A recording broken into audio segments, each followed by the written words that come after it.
Abantu abanyagihugu ijana bari mu myiyerekano mu gisagara ca Kentucky muri leta ya Louisville, aha ni muri leta zunze ubumwe za Amerika. Bari mu minwe y'igipolisi inyuma y'uko bari mu myiyerekano basaba ubutungane bubereye, inyuma kandi y'urupfu rw'umwe mu banyagihugu b'abirabure, umwe mu bakobwa b'abirabure yarashwe ku wa 13 z'ukwezi kwa gatatu umwaka wa 2020. Ubutungane canke ubutabera bwa kino gisagara bwasavye yuko bano bapolisi barashe batokurikiranwa. Ibi bikaba rero vyateye imigumuko canke se imyiyerekano muri kino gisagara, aho kuri uyu wa 23 z'ukwezi kw'icenda umwaka wa 2020 basavye nyabona yuko bihereje amabarabara bano banyagihugu basaba ubutabera canke ubutungane kuri uno muryango, basaba ubutabera ku rupfu rw'uno munyagihugu Breonna Taylor. Umukobwa yari afise imyaka 26 yarasiwe iwe mu rugo, aho bo basaba yuko ubutungane bwokora mu gihe leta ya kino gihugu ndetse n'ubutabera bwavuze yuko bano bapolisi bakoze rino shano bakica umunyagihugu yari iwe mu rugo, nyabona yuko batokurikiranwa, ahubwo bahitamwo gutanga indishi y'akabaro y'imiliyoni 12 kuno muryango wabuze. Ibi vyashavuje cyane abanyagihugu, aho kuri uyu wa 23 bihereje amabarabara basaba ubutungane bwiza, ndetse na guverineri wa kino gisagara akaba yarasavye yuko abanyagihugu bataha, ariko abanyagihugu banka gutaha, ahubwo bagasaba ati nyabona ubutungane bukore. Umwe mu barashe yitwa Brett Huntington, bakavuga ati nk'uko bari batatu barungitswe na FBI, aho bagireza yuko muri runo rugo hoba hari ibiyovyabwenge. Mu bashigwa ibiyovyabwenge vyashigwa ko n'umwe mu bahoze bakundana nawe ariwe Jamarcus Grover.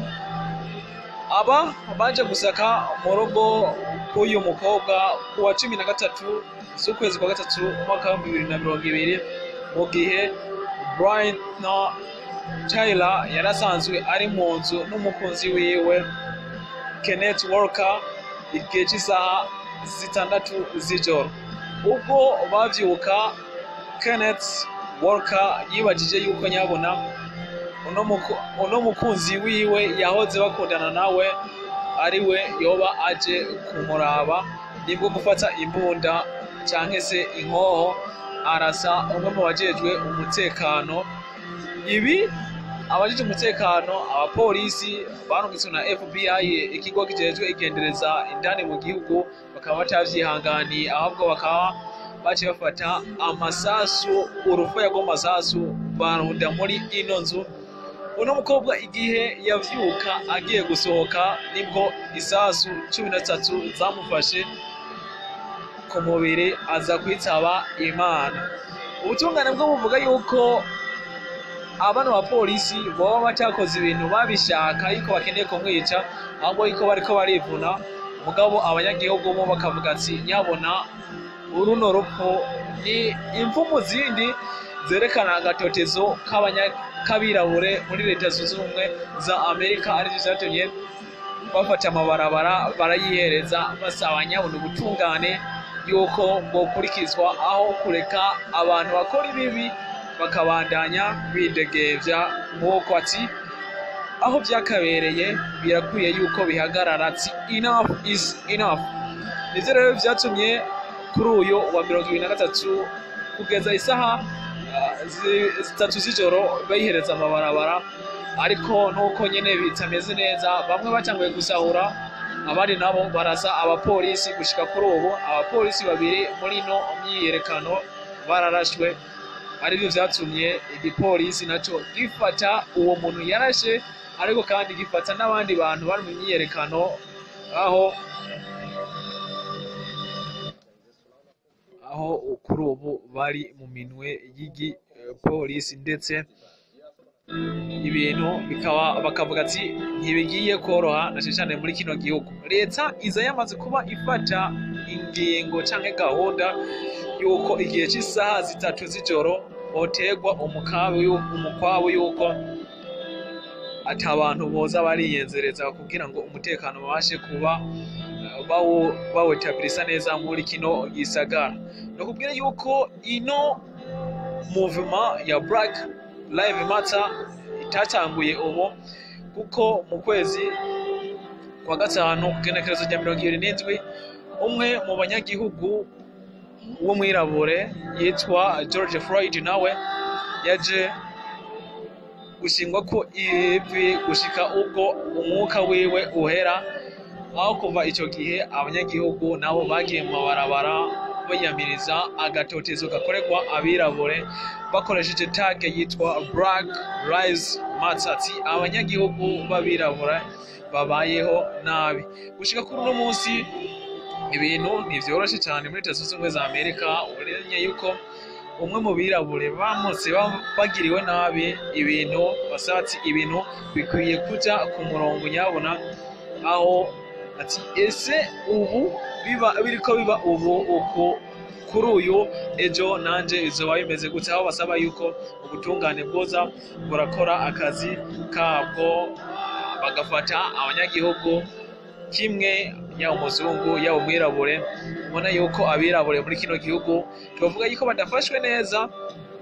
Abanyagihugu rero kuri ubu bakaba barakuye hasi, ahubwo bagasaba ubutungane kuri buri muntu uwo ari we wese. No kubwira yuko uyu George Floyd yapfuye kugeza kuri ubu ubutungane naho butarakora neza kuri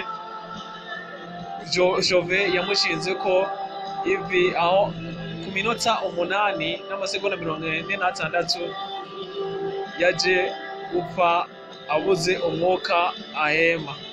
Kugeza kuri ubu Breonna Taylor ndetse na George Floyd ndetse n'abandi barabure bagiye bicwa mu buryo bw'amayobera, abanyagihugu bagenda basaba ubutungane bunogeye ku byaha biba bigenda bikorwa. Nkuko nabikubwiye, hakaba ihangana hagati y'abanyagihugu ndetse n'igipolisi. Umukuru wa guverineri wa Kentucky ndetse na Louisville wewe yasavye igipolisi gikwiye nyabona yuko kugira ngo babashe ko batunganya umutekano neza muri kano karere. Abapolisi rero babiri barashwe muri rino joro ryo kwa 23 z'ukwezi kw'icenda mu mwaka wa 2020. Mu bashinzwe umutekano mukuru ariwe Robert Schroeder yamenyesheje yuko ibintu bimeze neza, yuko ata kintu kibi ariko arabona kiriko kibabako. Ngaye makuru bakunzi ba Ivyacu TV dufise hagati ya Leta Zunze Ubumwe za Amerika, igihugu tuvuga yuko kirimwo ubutungane ariko ibintu bibandanya bizamba, aho habaho gutandukana ibintu twavuga classe sociale, aho umunware cyangwa umwirabure asa nawe mubayeho nabi. Reka nabashimire kuba mwabanye nanje muri ino video, tugenda turabira hamwe ituntu tubajye no kuyisi. Subscribe kuri channel YouTube yacu niba utarabikora. Thank you, mugire ibihe byiza, nizeye yuko